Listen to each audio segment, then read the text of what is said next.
كل سنة بنسمع نفس الكلام. السنة الجديدة حياة جديدة.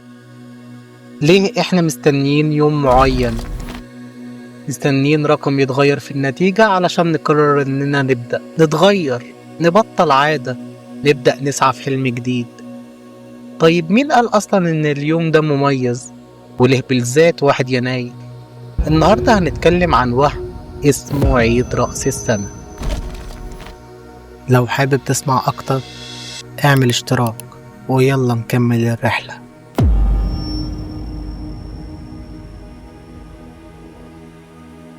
خلينا نبدأ من العلم مش الفلسفة. الأرض بتكمل لفة حوالين الشمس في حوالي 365 يوم وربع. ده اسمه سنة فلكية، والأرض بقالها على الحال ده حوالي 4.5 مليار سنة. لا الأرض تعبت ولا الشمس زهقت. ومين أصلا يقدر يحدد نقطة البداية في دايرة؟ يعني ولا إن يوم 1 يناير ولا حتى 31 ديسمبر ليهم أي معنى فلكي نهائي. لا الأرض بتكون أقرب للشمس ولا أبعد، ولا في حدث كوني مميز، ولا حتى اتجاهها بيتغير. السنة الفلكية بتبدأ في أي يوم تقرره البشرية، وإحنا اخترنا 1 يناير بسبب التقويم الجريجوري. وطبعا حتى التقويم الجريجوري نفسه اتعدل علشان يظبط السنة الفلكية مع السنة المدنية، علشان المواسم تبقى ثابتة. يعني 1 يناير مجرد اتفاق بشري على بداية العد، ومفيش أي تأثير علمي حقيقي على الأرض أو الشمس. يعني علميا يوم رأس السنة مجرد يوم عادي جدا.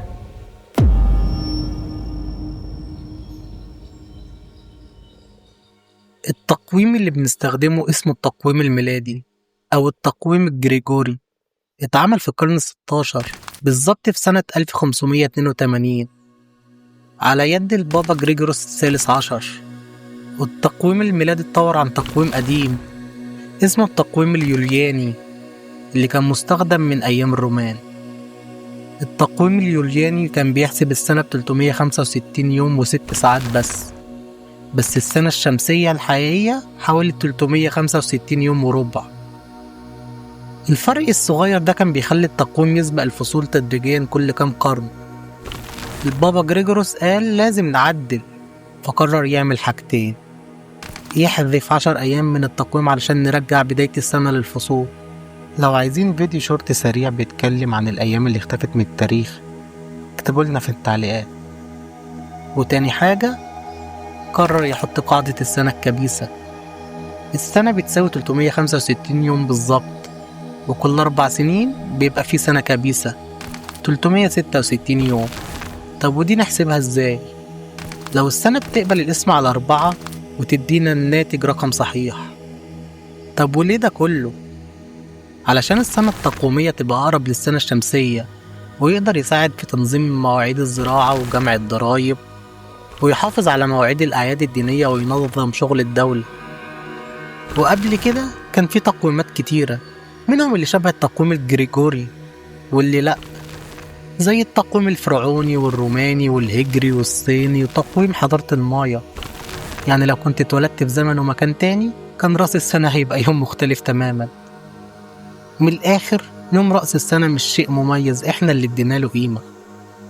لو تحبوا أعمل فيديو بيتكلم عن التقويمات اللي اخترعها البشر وشرحها وازاي اتعملت اكتبوا لنا في التعليقات.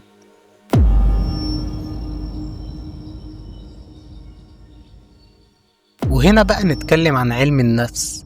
في علم النفس في حاجة اسمها temporal landmarks، يعني علامات زمنية. زي أول السنة هغير شغل، لا أول الشهر هشتري هدوم جديدة، أنا من الأسبوع الجاي هنزل الجيم. حتى أول الساعة اللي أنت مستنيها علشان تبدأ مذاكرة، أو حتى عيد ميلادك اللي هو بالمناسبة مميز عن رأس السنة علشان سعادتك شرفت.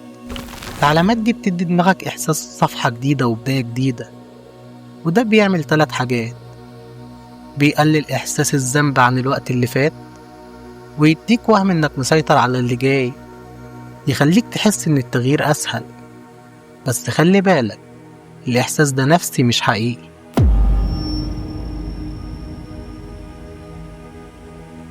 خلينا نتكلم بصراحة شوية. راس السنة بقت موسم تسويق وإعلانات، وموسم استهلاك وموسم وعود كذابة. كل إعلان بيقولك السنة الجديدة حياة جديدة، شكل جسم جديد، موبايل جديد، خد اشتراك جيم ودايت، خد كورس بخصم 50%، خد وخطط تحقق بيها حلمك بعشر التمن. خد خد خد. كل ده ليه؟ علشان دماغك في أضعف حالاته نفسيا، مستعد يصدق، مستعد يدفع وحط تحتها 100 خط، مستعد يوعد نفسه بأي أمل. والعالم استغل اللحظة النفسية الضعيفة دي أسوأ استغلال، استغلها عشان يكسب فلوس.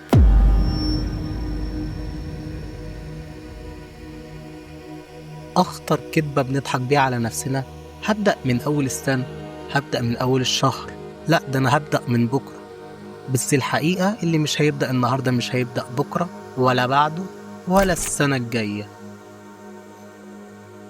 المشكلة مش في التوقيت، المشكلة في القرار والفعل نفسه. الدماغ مش فارق معاه لا اليوم ولا التاريخ، هو مهتم بالعادة والفعل. كل ما تأجل حاجة كل ما بتبعد عن تحقيق هدفك.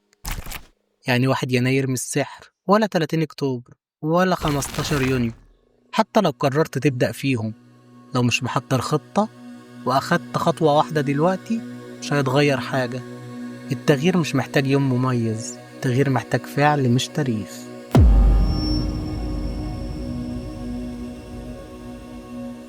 مفيش سنة جديدة ولا بداية جديدة ولا صفحة بتتفتح لوحدها. التغيير بيجي خطوات صغيرة بتتاخد يوم ورا يوم، قرار ورا قرار، فعل صغير بيتكرر، وفي الآخر تلاقي الصورة الكبيرة اللي انت نفسك فيها اترسمت، والرحلة الطويلة الصعبة اللي انت شايل همها قربت من خط النهاية. لو مستني رقم يتغير في النتيجة، تبقى سلمت حياتك للنتيجة اللي متعلقة على باب الشقة. خليني أقولها لك بصراحة، هابي نيو يير. بس اليوم اللي هتستنى تبدأ فيه عمره ما هيجي. البداية الوحيدة والحقيقية هي اللحظة اللي تقرر فيها.